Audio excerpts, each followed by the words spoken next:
Don't take it, don't. Don't take it, don't. Don't take it, don't. Don't take it, don't. Welcome, everyone. Great to have you here. Greetings and special greetings to all of you fathers out there, and also to all of you who are children of fathers. This is me. We decided to share some photos of us with our dads today on our webinar. This is me on the right there with my sister and my dad at when we would spend our summers out in central Illinois at the lake lot. So just starting off with a sweet note, bringing my dad into the webinar. Thank you, Ken. And while we're at it, Ken, why don't you share yours? Ken Adams, this is a picture of Ken Adams, our production engineer, with his son and his dad as well. So bringing them into the webinar as well.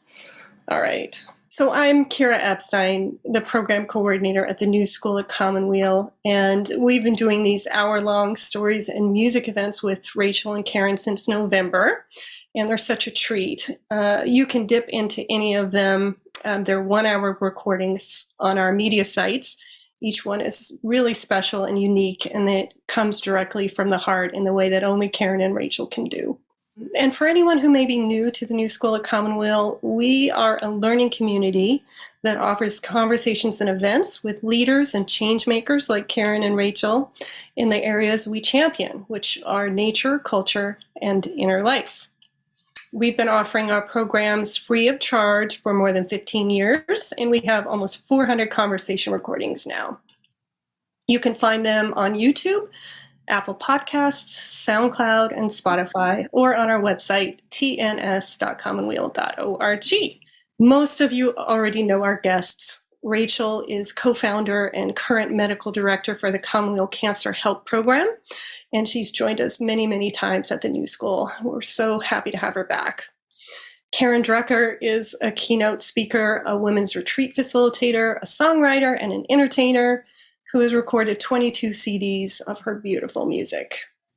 Ken Adams, I mentioned him earlier. He's our sound engineer. He's behind the scene making sure that everything works the best way it can. So thank you, Ken, for doing that. And finally, a big thank you and welcome to you for joining us today. We're honored to have you with us. Okay, Karen and Rachel, I'll turn things over to you. Thank you all for joining us at the New School at Commonweal. Yay. Thank you, Kira. How lovely to be with you. Good morning, Rachel. Good morning, Karen. Oh, I was just thinking about what Kira just said about Ken. Behind the scenes, making things go the best way that they can. And that is fathers, isn't it? That's pretty much what we're talking about today, isn't it? So we are grateful to Kira and Ken for all their support of getting us up and running and doing this every month. And yeah, so Rachel, this has been an interesting topic for us this time, hasn't it? Kind of. It has been. My first take was that I hadn't written any stories about my father. And my first take was I have no songs about my father. So there you go. How are we going to spend an hour with doing this?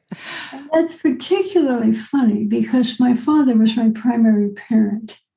My mother was a professional woman. She was a nurse and was not really part of my childhood until I was a teenager, really.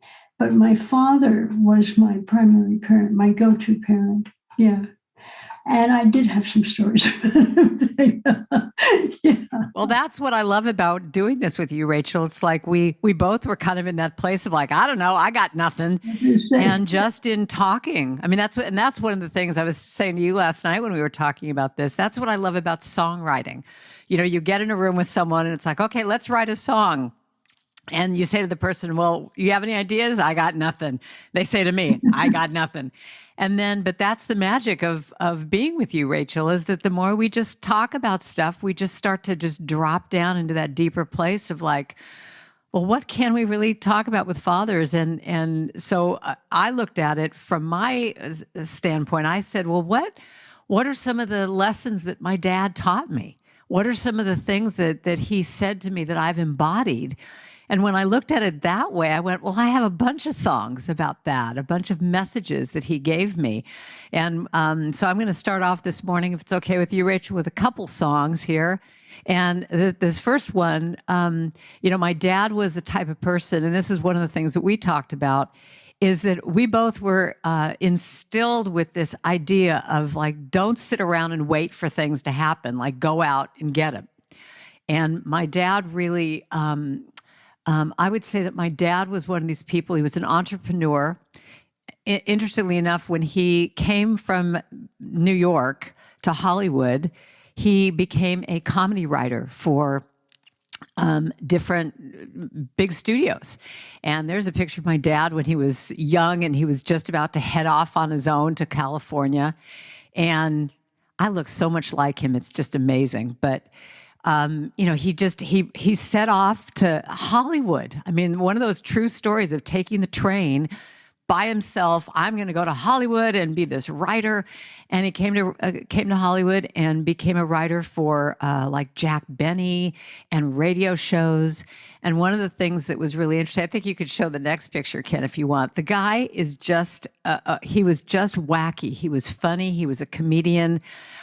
He just brought out the crazy in me, and we were just, I got my comedy from him. And that's, I don't even know if you know this about me, Rachel, but, I started off as a comedian and in all of this. I was playing comedy clubs in San Francisco for years. I still write a lot of comedy songs, but I got that from him. But the main thing I got from him is this idea of just do it.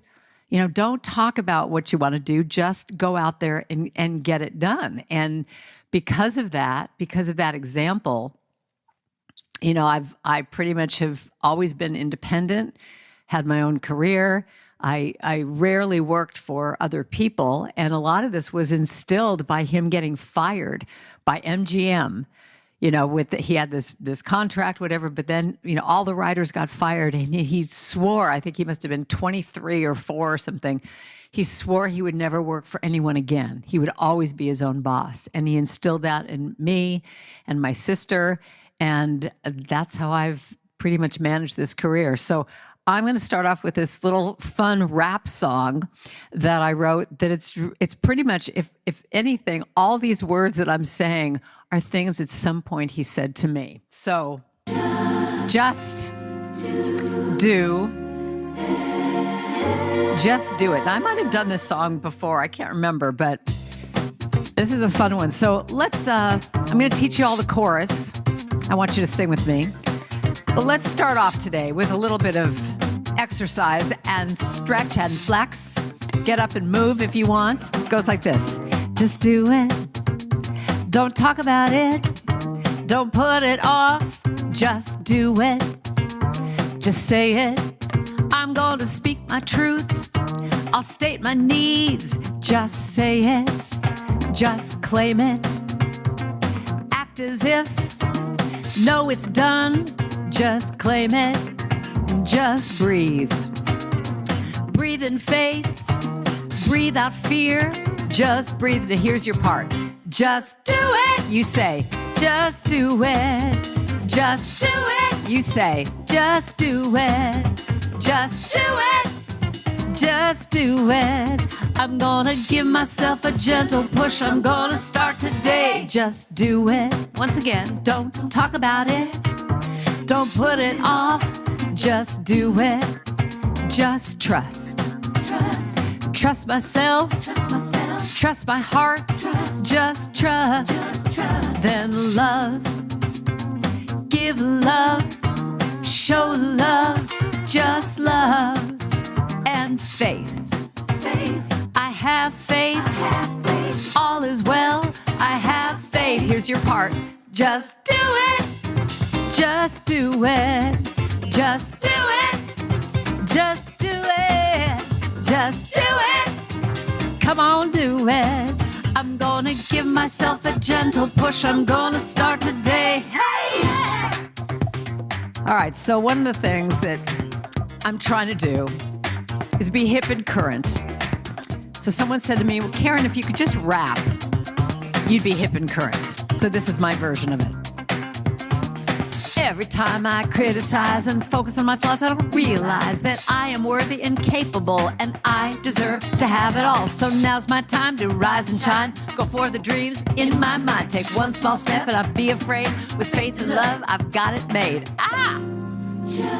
So just do it. 1, 2, 3. Just do it. Don't talk about it. Don't put it off. Just do it. Just do it. Whatever I want, I'll start today. Just do it. Just do it. Oh, do it. Are you singing with me? I don't know if I hear you. Just do it. Just do it. Just do it. I'm gonna give myself a gentle push. I'm gonna start today. Just do it. You know what? It's done. So just do it. Get out of your way and just do it. So I found this little prayer I'll read to you. And then one other little part of my dad was the idea of like, just don't be afraid of things. Allow yourself, if you're going to do it, if you're going to get out there and do it, know that I'm always with you. But today, everyone just take a deep breath and just close your eyes for a moment. So today I bless the men and my father who have shown me kindness. Today I bless and give heartfelt thanks to my father and all the men who were fatherly figures to me. Their protective presence, their wise guidance, caring instruction have helped me make me the person that I am today. I bless my father and those who shared a fatherly love and care with prayers of appreciation for my memories throughout all the seasons of my life. Through good times and bad, I see love expressing through my father and the men who have shown me fatherly love. I bless them with prayers of gratitude, affirming they know the love and the care that they have shown generously and faithfully to me. So this is one of the things that my father always said to me: be not afraid, for I am with you always. Be not afraid, for I am always with you. Be not afraid, forever and always I am with you. Be not afraid. So let's sing that together. I'll teach it to you. Be not afraid, for I am with you always. For I am with you always. Be not afraid, for I am always with you. For I am always with you. Be not afraid, forever and always. Forever and always I am with you. Be not afraid. Let's sing that one more time. Be not afraid, for I am with you always. Be not afraid, for I am with you always. For I am always with you. Be not afraid, forever and always. Forever and always I am with you. Be not afraid. Here's the bridge. I'll sing this to you. Be not afraid. Sing that line with me. Just say,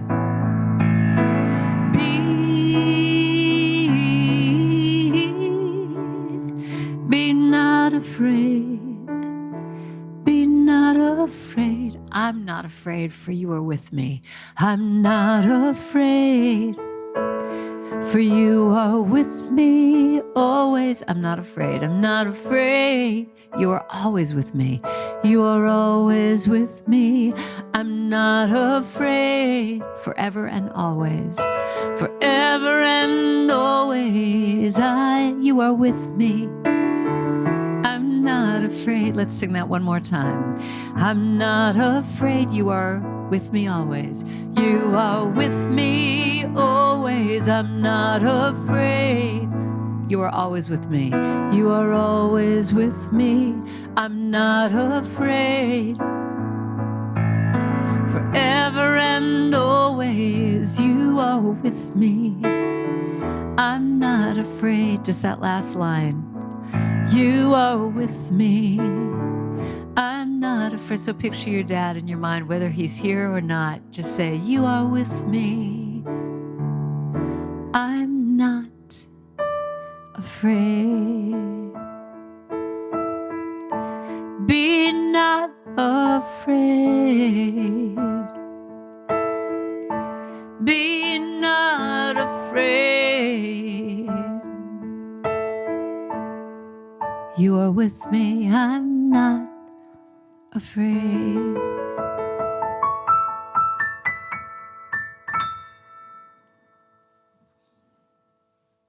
And over to you, dear Rachel. Wow, Karen, that is one of the most beautiful songs I've ever heard you sing. Oh, thank you. I love it. I love it. And I think it sums it up for me. Let me say a few words about my dad as well.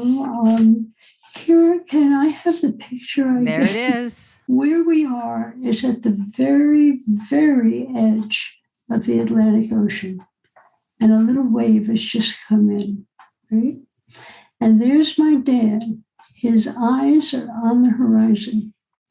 And he's pointing me across the great unknown of the ocean to the horizon.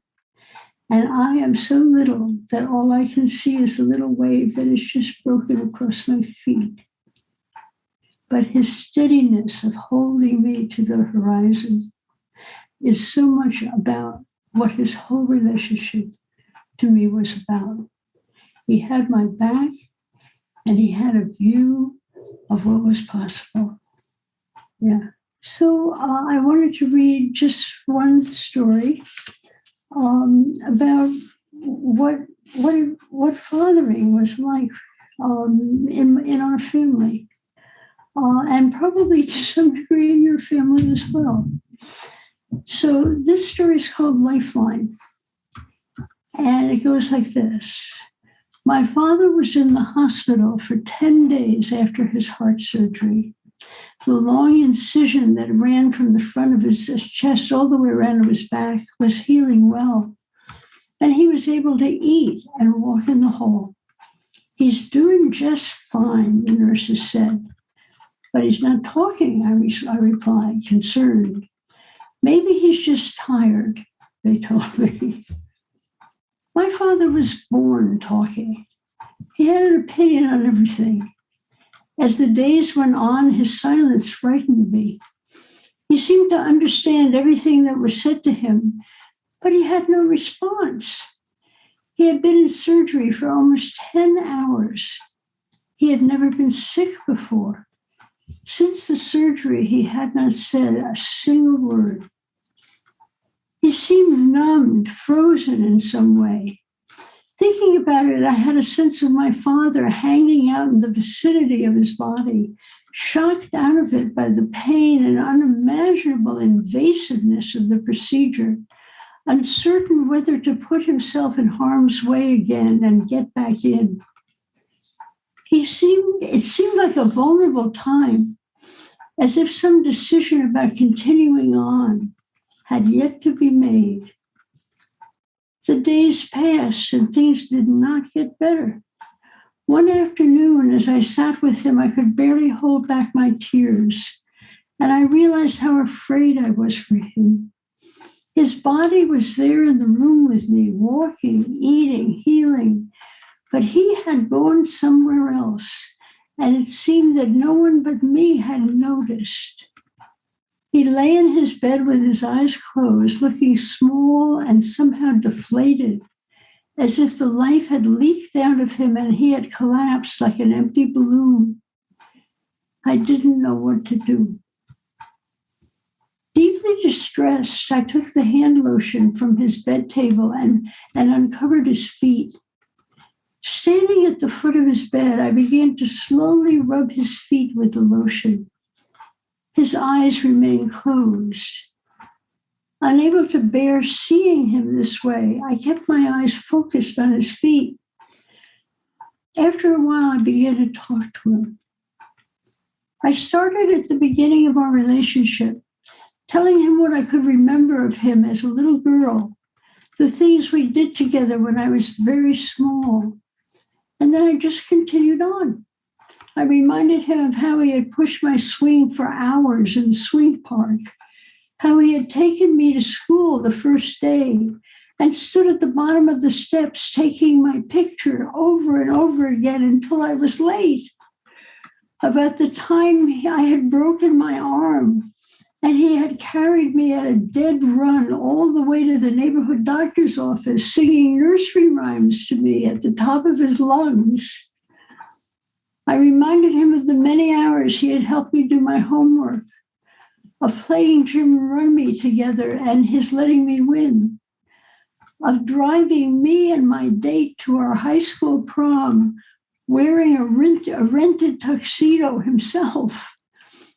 I reminded him of the long trip to college and how we had both cried when he left, of the many late night phone calls of encouragement, and how, when I hugged him just minutes after graduating from medical school, he had said to me, "Now you can join the circus," and then burst into tears. And all the while I rubbed his feet.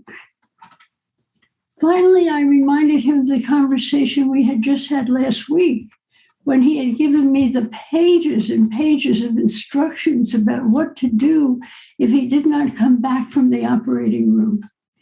"But you didn't die, Papa," I told him. "You made it through." One of my father's feet moved slightly. I looked up. My father was looking at me.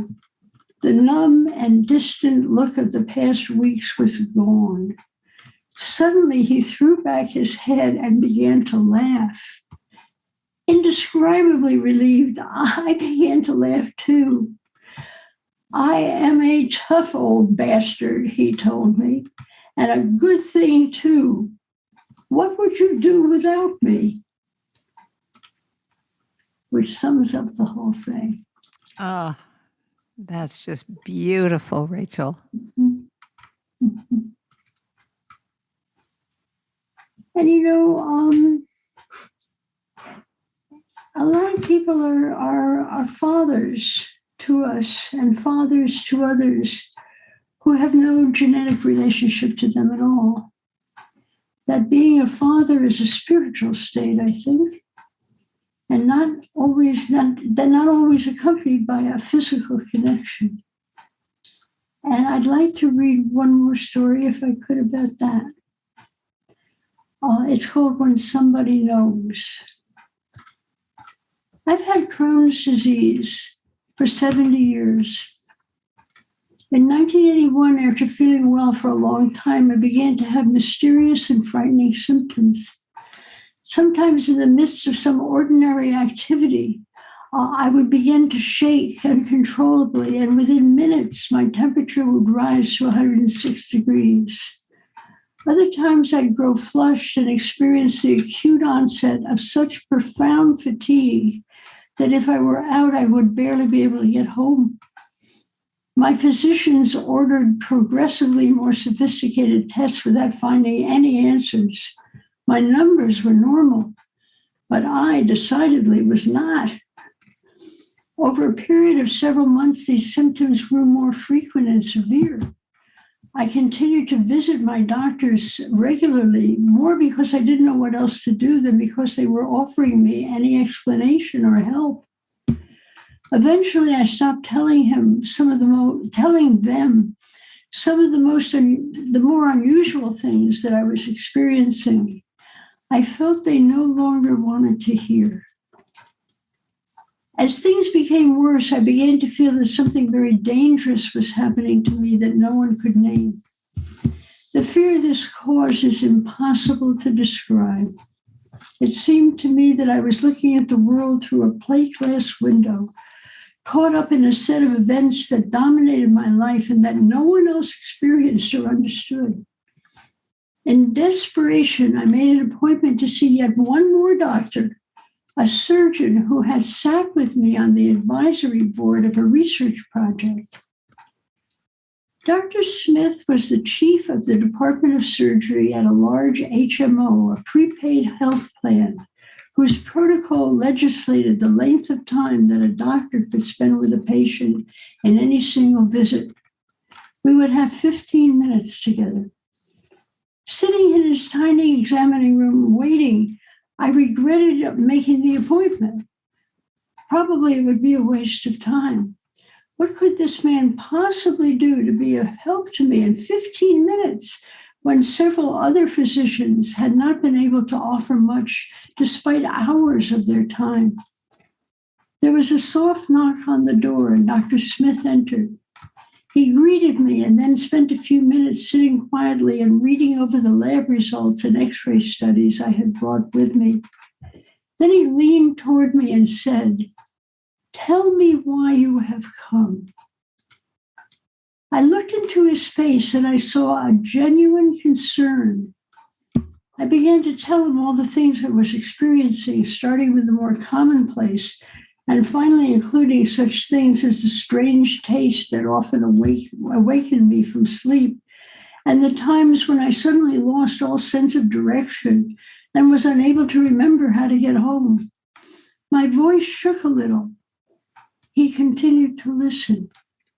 Slowly, I began to tell him other things I'd not told anyone else.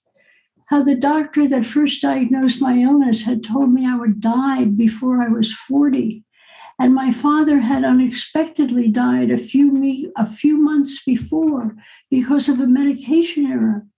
And I had brought my mother, ill with severe heart disease, across the country to live with me. I shared my anxiety about being able to care adequately for her complex needs, the worry that my present health problems might cause me to let my own patients down, the loneliness I felt when friends went on without me because I could no longer keep up. Eventually, I had said it all, and then I just cried. It took no more than 8 or 9 minutes to tell my whole story. Dr. Smith said nothing to interrupt and just listened closely. When I had finished, he asked a few questions that showed me that he had heard and fully understood. Then he reached for my hand and told me that he realized how hard things were. He validated my concerns. Despite the strangeness of these happenings, this was not all in my head. There's no question that there is something going on that we do not yet understand, he told me. He reminded me that my lab studies had ruled out the truly life-threatening possibilities. He assured me that eventually whatever this was would declare itself more clearly. And when it did, if there was a surgical solution, he would be there with me in the operating room. He looked at me and smiled. "We will wait together," he told me. Like the others, he had no diagnosis. What he offered was his caring and companionship, his willingness to face the unknown with me. In 14 minutes, he had lifted the loneliness which had separated me from others and from my own strength. In some way that I didn't yet understand, this made all the difference. Someone else knew. Someone else cared. And because of this, I found that I had the courage to deal with whatever was going to happen. Several months later, when the great abscess hidden deep in my abdomen finally appeared on an x-ray, it was he who did my surgery. And to me, I think a lot of us are fathers in just the same way. I think that this is a story of what it means to be a father, to stand with the unknown, offering your own strength in support of someone else's journey. Oh, that's beautiful, Rachel. Hey, you know what? I have a I have a song that kind of matches that. Can I sing a little song and give you a break before you set up your next story? This is, I think this really does sum it up, what we're talking about here today. About someone just standing with you. Uh-oh, my cat just woke up. I hope he doesn't start singing background vocals for me. Well, we'll see. It goes like this. I will stand by you. I will stand by you. I will stand. I will stand by you. I will stand by you. I will stand. So if you're out there, sing with me. Just say this. I will stand by you. I will stand by you. I will stand. I will stand by you. I will stand by you. I will stand. Here's the verse. And I will stand by you when you need a friend. I will stand by you. Won't you let me in? And I will stand by you every night and day.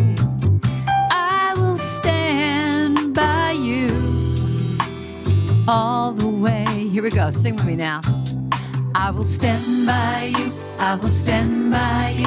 I will stand. Stand by you.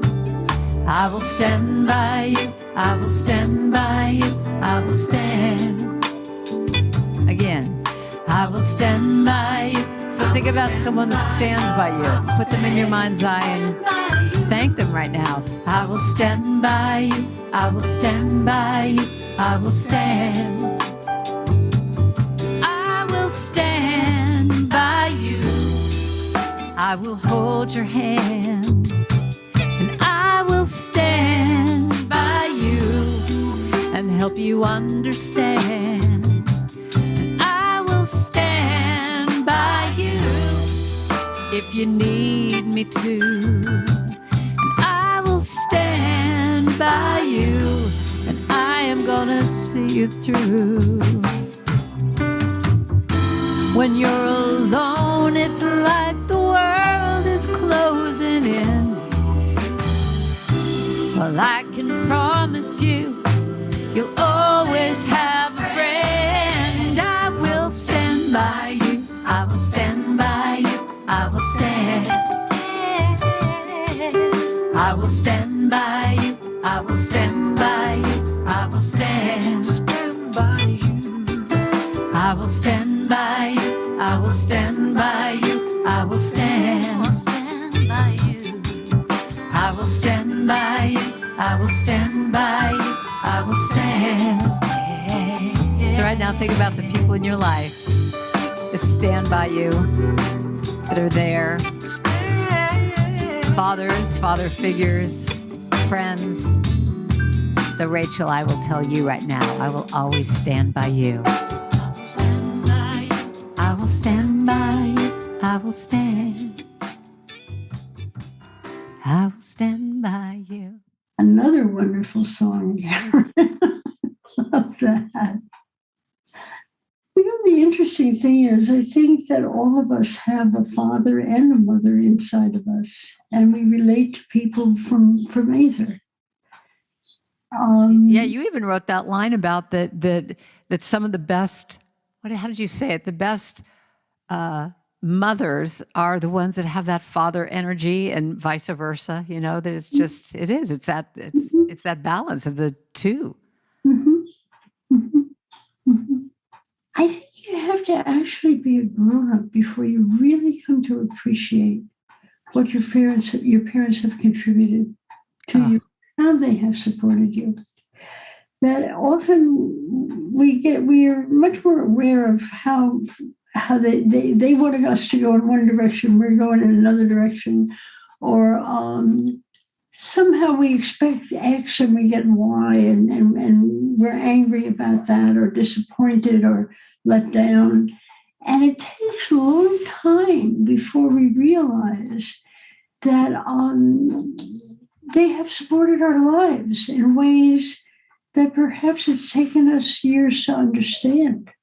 Oh, I completely agree, Rachel. I mean, the things that I fought about the most with my father, now as an adult, I look back and think, oh my God, what a gift.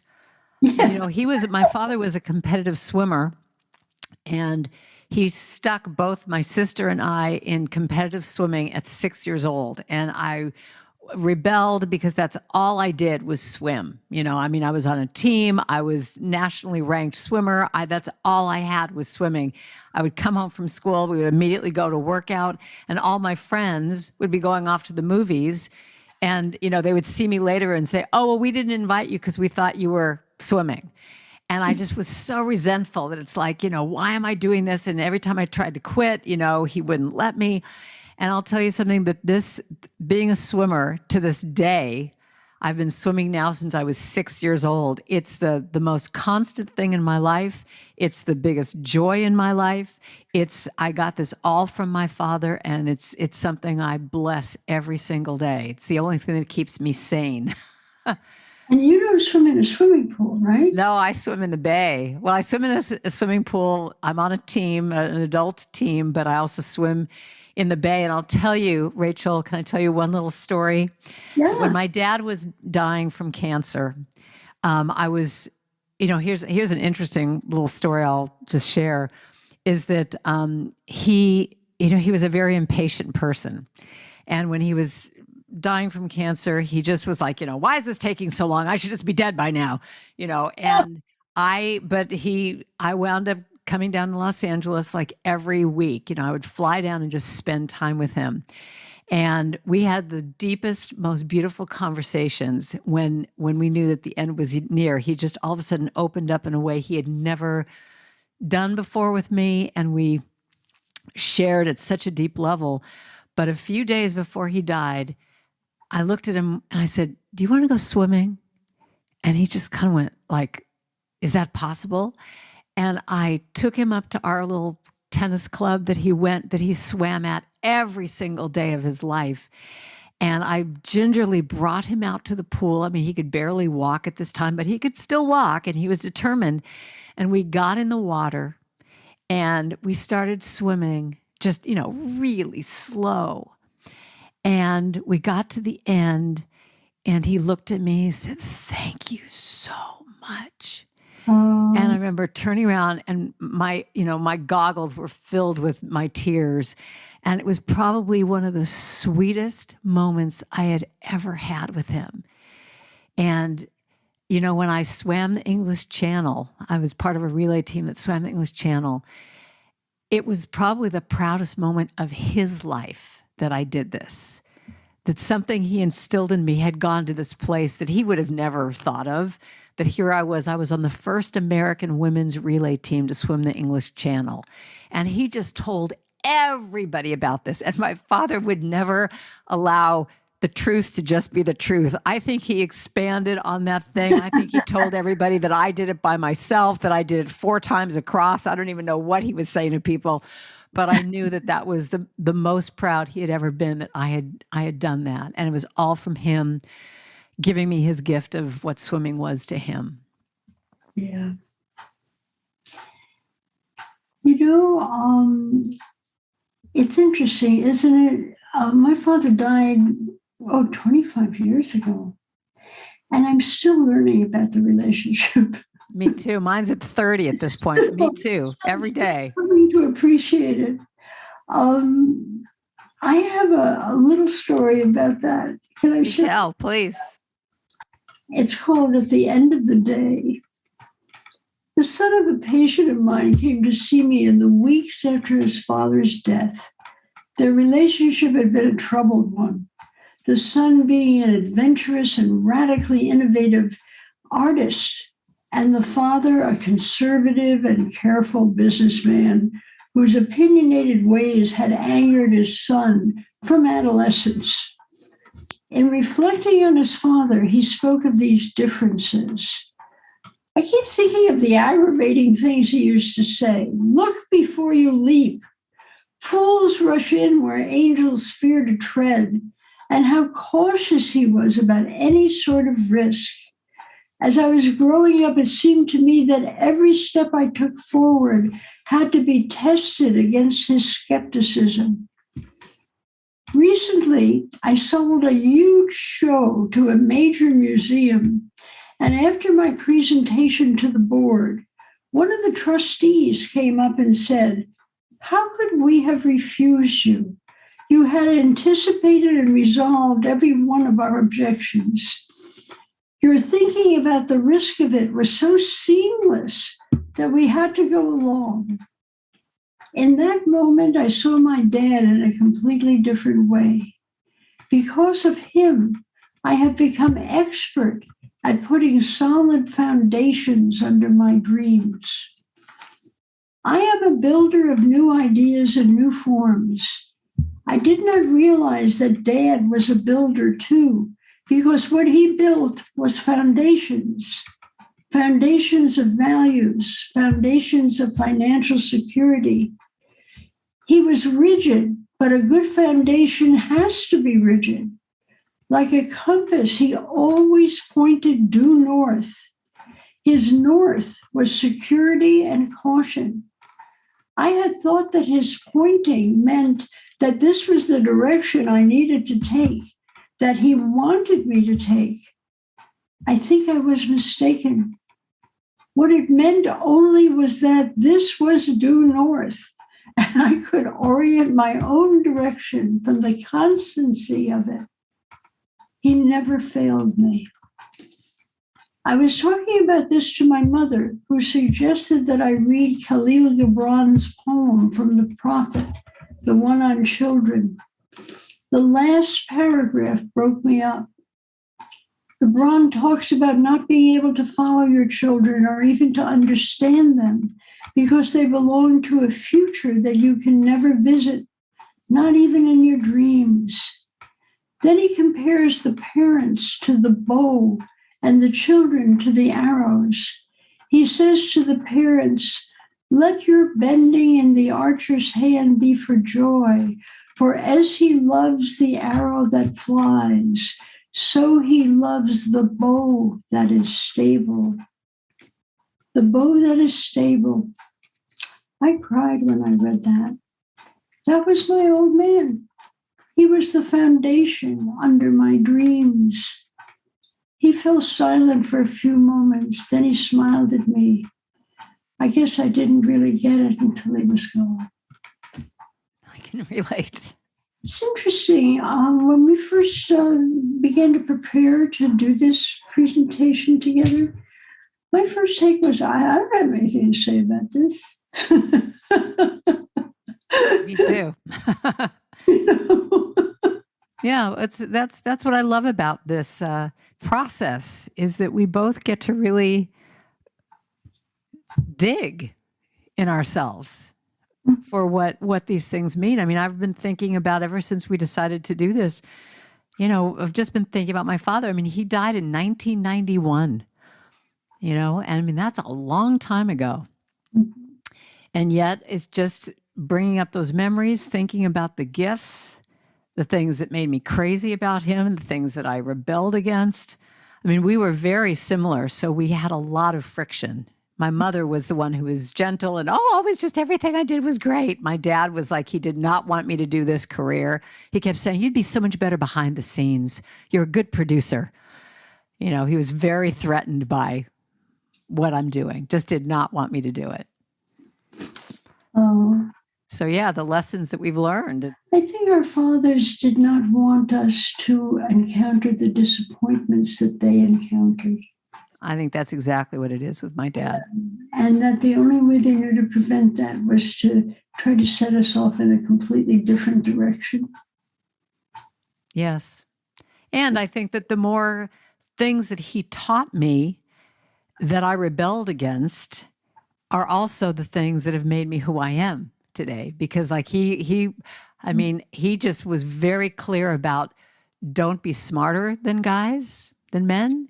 Don't be funnier. I mean, we got in fights about this. It was this real, and God bless him. He came from that place of, this is what a woman's role is. I remember he snapped at my mother one time when I was being very like, this is the way things should be. And I was just, kind of in that energy. And he just said, why haven't you taught her? Why haven't you taught her what a lady or a girl or a woman should be? And my mom was like, oh. But I have to say that all of that made me the person that I am today, that allows me to trust my heart and to know. Actually, can I give you a little song here? This is what I think I distilled from all that, is really trusting and knowing for myself what I need. I don't know how I know, but I know that I know. I need to remember that I know. Yes, I know. I know. I need to trust that I know. 'Cause it's so obvious that I know. I need to tell my head that I know. 'Cause my heart knows that I know. When I don't trust that I know, then I forget how much I know. If I breathe and surrender, I remember that I know. Why do I doubt? That I know? Who else but me would know? When I forget, you can remind me that I know, I always know. When I don't trust that I know, then I forget how much I know. When I breathe and surrender, I remember that I know. I'm gonna trust that I know. Every day tell myself that I know. If I forget, please remind me that I know, I always know. Yes, I know. I always know. I know. I always know.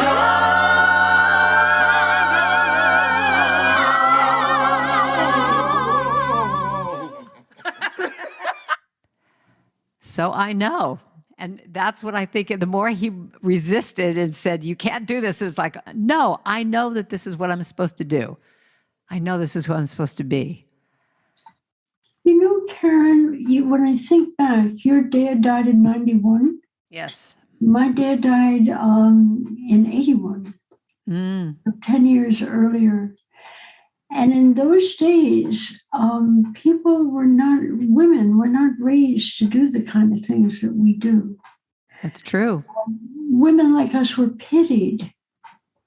Yes, she's never going to get a man. Yeah, right. Poor thing. Right. I've never been married, and that made me an old maid. Right. And we were pitied if we did not have a man in our life to direct us, yes, protect us, and all of this. And yet my father didn't raise me to be directed and protected. And then when I turned out to be the kind of person who is not directed and protected, he sort of was shocked by that. Yeah. It's almost like, what have I done? I've made my daughter someone who doesn't fit in some way. Well, Yeah. maybe that's why we're friends, Rachel, because we're both people who don't fit in. But, my father never gave me any kind of limitation because I was a little girl. He never said, that's not a good thing for a little girl to do. You're not supposed to play baseball. He taught me how to play baseball. Right? And then when I learned how to play baseball, it was almost like he became aware that somehow or other this might not make life easier for me. Right? Yeah. But he was wrong. Yes, truly. Yeah. Well, hey, let's open this up a little bit. If we have just a few minutes left, if anyone wants to in the chat, make a comment or ask a question to Rachel. I'm just looking at the chat right now, some of the wonderful things you've said. Thank you all for being here. I love some of these things. Wow, I can so relate. Thank you for sharing. I'm so glad for this program today. Thank you. I feel like when I'm with Rachel, I feel, I'm really into this podcast right now from Julia Louis-Dreyfus. Have y'all heard about this? It's called Wiser Than Me. And she interviews all these women that are like 20 years older than her saying, show me your wisdom, tell me your wisdom. And that's what I feel like it is every time I'm with Rachel. I just lap up all of her wonderful wisdom. Oh no, someone's asking me about my Tarzan yell. No, can't do that today. That's another day. Yes, my dad was very proud of me when I was on the Carol Burnett show and I challenged her to a Tarzan calling contest. That's enough. We'll get to that one at some other broadcast, but I think I would probably blow Ken's ears out if I did my Tarzan yell on the microphone. So we're getting comments of people just saying that thank you for the beauty that we bring. And this has been a good one today, Rachel. So do you have any other little stories, or should I just end with a song? A song. I love to end with a song. Let me do this one. I would say this is another thing that my dad gave to me, along the lines of just do it. Taught me about being brave. I think that's true for the both of us. If I just show up and be open to surprise, there could be miracles right before my eyes. And if I just let go, something better might appear. Who knows what will happen when joy replaces fear? This is what he taught me. When I dare to be all that I'm meant to be, like a shooting star across the sky, unstoppable and free, I'll shine my light. I'll turn darkness into light. When I dare to be brave. That's what you've been all these years, Rachel. So brave. So brave. I love these. I love this message. And then I'll trust in who I am. Be bold and take a shot. Who knows what will happen when I give it all I got? Even when I'm scared, I'm gonna step into the ring. I've got so much to offer with the gifts that I can bring. When I dare to be all that I'm meant to be, like a shooting star across the sky, unstoppable and free, I'm gonna shine my light. I'll turn darkness into light. When I dare to be brave. When I dare to be brave.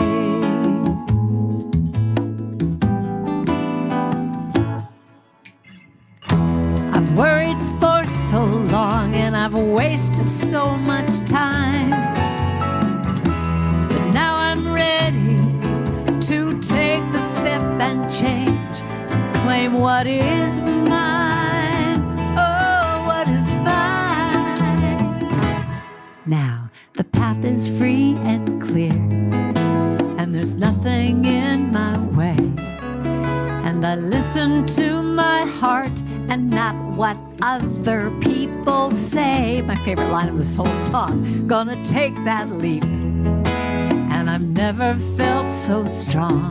I might not do it perfectly, but I'm right where I belong. When I dare to be all that I'm meant to be, like a shooting star across the sky. I'm unstoppable and free. I'm gonna shine my light. I'll turn darkness into light. When I dare to be brave,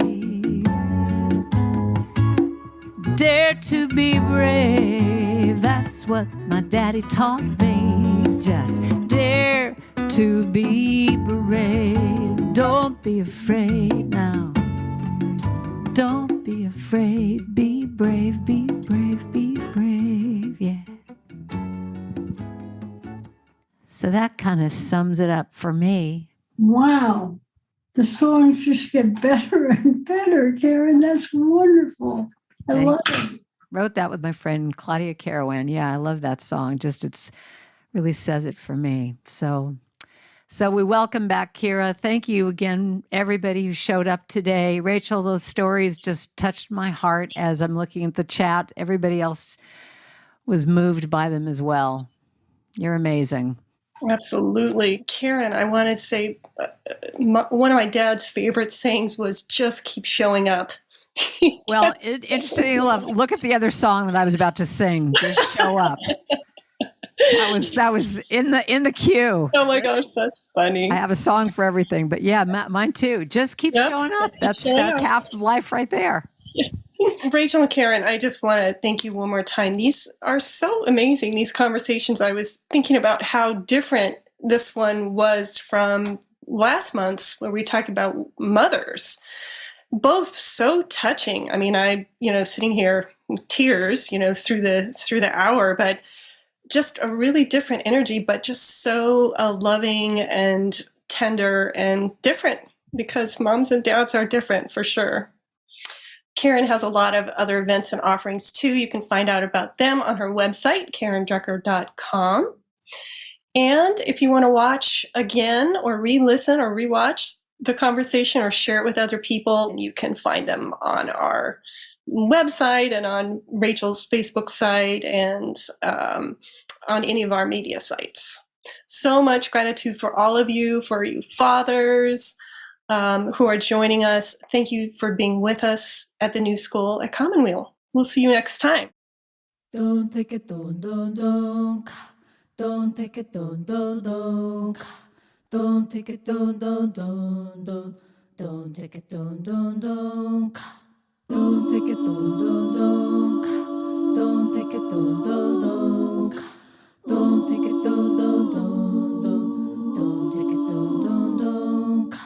The river is a healer, the river is a sage.